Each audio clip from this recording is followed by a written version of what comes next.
Oke, selamat datang di pembahasan soal TOEFL, belajar TOEFL dari dasar.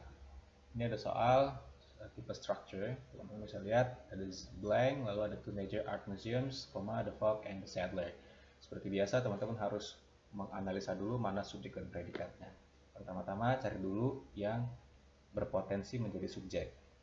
Oke, yang berpotensi menjadi subjek adalah art museums karena ini adalah benda, lalu the fog, lalu the settler karena ada ciri-ciri subjek ya, ada the.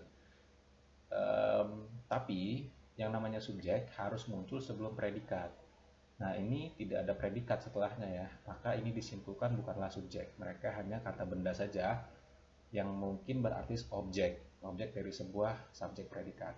Maka kalimat ini kehilangan subjek dan predikatnya. Oke, kemungkinan di sini bagian blank dia butuh subjek dan predikat. Maka teman-teman langsung cari jawaban di A, B, C, D yang mengandung subjek dan predikat.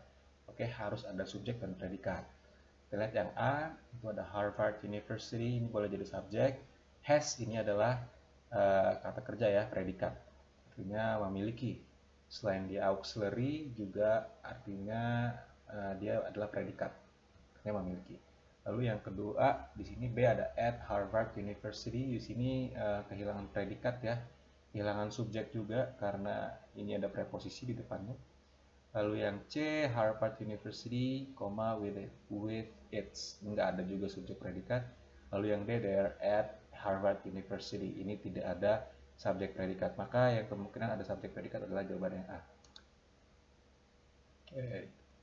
Ya gitu ya, jadi teman-teman jangan panik kalau ketemu soal, tetap harus berfokus pada role bahwa dalam kalimat itu harus berpola subjek predikat ya, itu kunci utama dari cara menjawab soal TOEFL, terutama untuk skill-skill dasar ya, buat teman-teman yang mulai dari nol. Jadi jangan khawatir buat teman-teman yang mulai dari nol, jangan patah semangat dulu, selalu ada jalan dan kita akan selalu temenin kalian buat belajar membahas soal-soal TOEFL dari dasar kayak gini.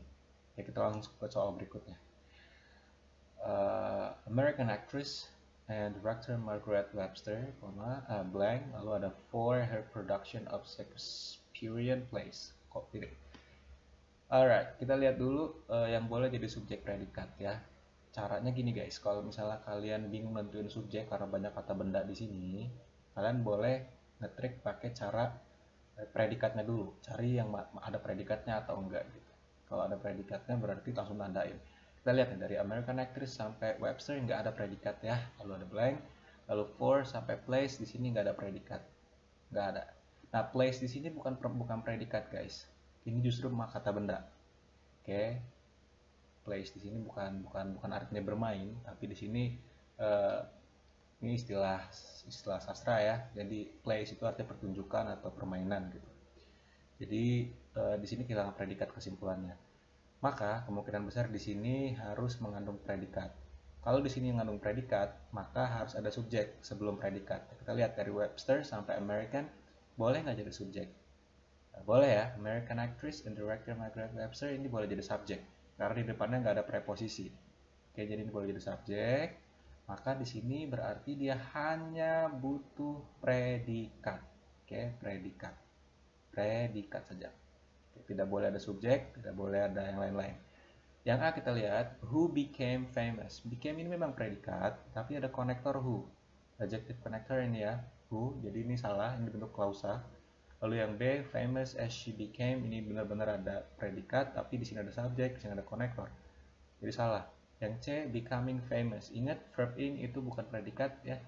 Yang D kita lihat became famous. Nah, became di sini adalah verb, sehingga boleh jadi predikat. Verb 2 ya, dari kata become. So, the answer is D. Gitu ya guys, jadi tetap aja jangan terpaku sama panjangnya soal, dan juga jangan mau terkecoh sama yang kompleksitas dari jawaban distraktor ya. Fokus aja sama subjek predikat. Dan problemnya paling gimana caranya kita bisa kenal sama subjek dan predikat dan bisa menganalisis dengan cepat ya. Teman-teman bisa review dulu ke materi skill satunya TOEFL di channel kita, nanti linknya bisa kita kasih di deskripsi. Oke, berikutnya kita ke soal nomor 3. Nah, ini ada blank, lalu ada gas tanks connected to welding equipment, one full of oxygen and the other full of acetylene. Oke, panjang ya. Dan kita lihat dulu di depan ini blanknya ada di depan berarti ini. Ingat kalau blanknya di depan kemungkinan besar ya kebutuhannya adalah subjek ya.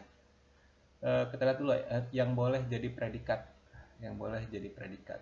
Connected ini kemungkinan boleh jadi predikat, tapi hati-hati jangan langsung buru-buru karena ini bentuknya verb 3, bisa jadi verb 3 ya. Karena dia ada embel-embel gitu di belakangnya. Dwelling equipment, one full of oxygen and the other full of acetylene, ini nggak ada predikat juga. Oke, kemungkinan besar di sini adalah butuh subjek dan predikat. Verb 3 atau verb ing guys, itu hati-hati, dia bukan predikat ya, dia hanya bisa jadi participle saja. Berarti di sini butuh yang namanya subjek predikat. Kalian harus cari jawaban yang mengandung subjek predikat. Pertama ada it is two, ini ada subjek ada predikat. Oke, kita keep dulu. Yang B ada of the two, ini tidak ada subjek predikat. Yang C there are two, juga subjek predikat tapi dalam bentuk inverb. Yang keempat yang D ada two, ini hanya apa ya, dia bukan, kalau bahasa gampangnya nih, sebenarnya kalau ini number bisa jadi noun juga, bisa jadi adjective juga gitu.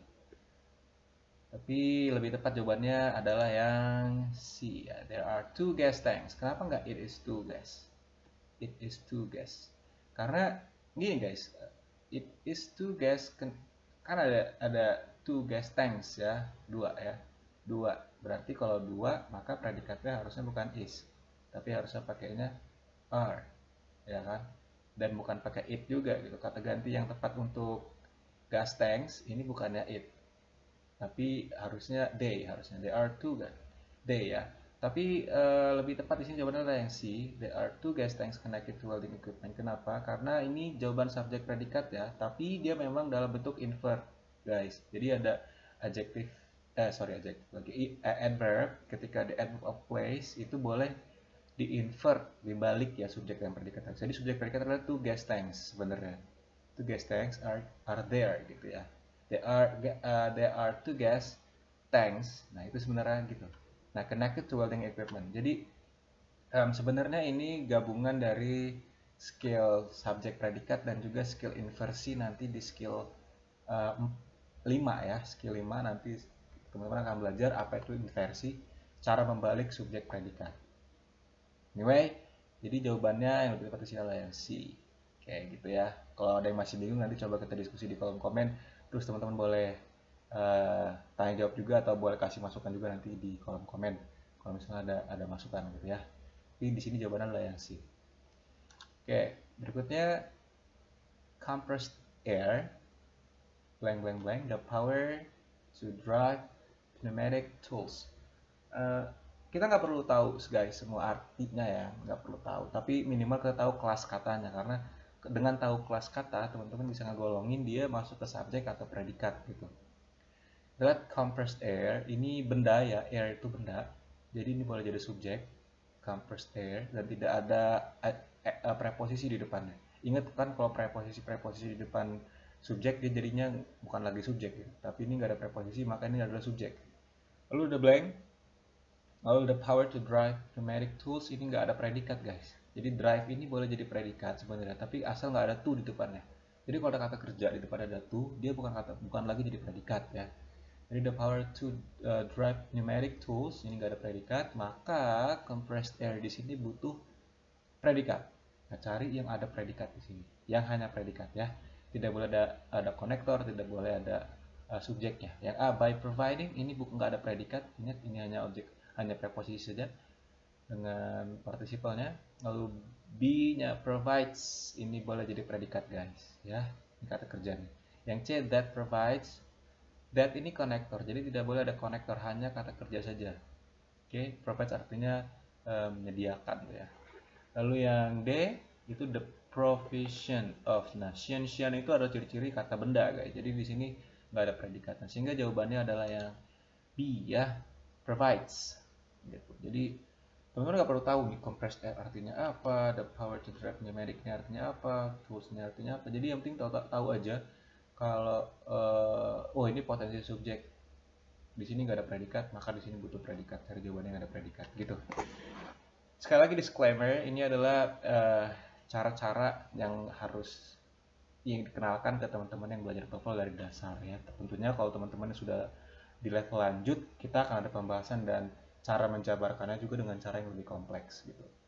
Oke. Oke, kita lanjut ke soal berikutnya.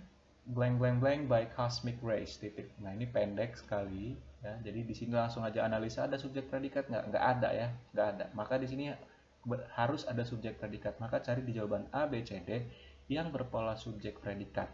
Polanya harus teratur subjek predikat, nggak boleh ada yang lain-lain. Yang A kita lihat. The earth as constantly bombarded. Jadi subjeknya ada the earth, predikatnya ada is. Kita keep dulu jawaban A. Yang B, bombarded constantly, ini bukan subjek. The earth ini hanya subjek. Ya. Kalau lili-lili kayak gini kemungkinan besar dia adverb, guys. Ya, hanya kata keterangan. Yang C, bombarding the earth constantly. Nggak ada juga di sini. Ya, nggak ada predikat, nggak ada apa-apa. Lalu yang D, the earth's constant bombardment, ini benar-benar noun semua, tidak ada predikatnya. Sehingga jawabannya tepat adalah yang A ya. The earth is constantly bombarded. Oke. Jadi gitu guys. Skill-skill awalnya TOEFL itu akan selalu berbicara tentang kalimat ya. Kalimat itu adalah rangkaian kata yang berpola subjek predikat. Maka teman-teman akan selalu dihadapkan dengan permasalahan kelengkapan kalimat ya. Teman-teman harus cari tahu tuh kelengkapan kalimatnya. Antara lain adalah seadanya subjek predikat. Gitu. Dan soal ini pasti keluar dalam setiap soal TOEFL. Jadi minimal 1 atau 2 soal di awal-awal itu pasti akan keluar seperti ini. Jadi bayangin kalau teman-teman sudah bisa master di problem subjek predikat, itu sangat membantu sekali buat kalian nanti move ke skill-skill TOEFL berikutnya gitu ya. Nggak ada cara lain untuk bisa cepat dapat skor bagus guys selain belajar dan ngerjain soal kayak gini ya. Sering-sering kerjain soal dan tonton video pembahasan kayak gini untuk ngelatih sense teman-teman dalam melacak di mana subjek dan predikatnya. Oke, saya rasa itu dulu guys buat video kali ini. Kita ketemu lagi di pembahasan soal TOEFL berikutnya. Stay safe and ciao.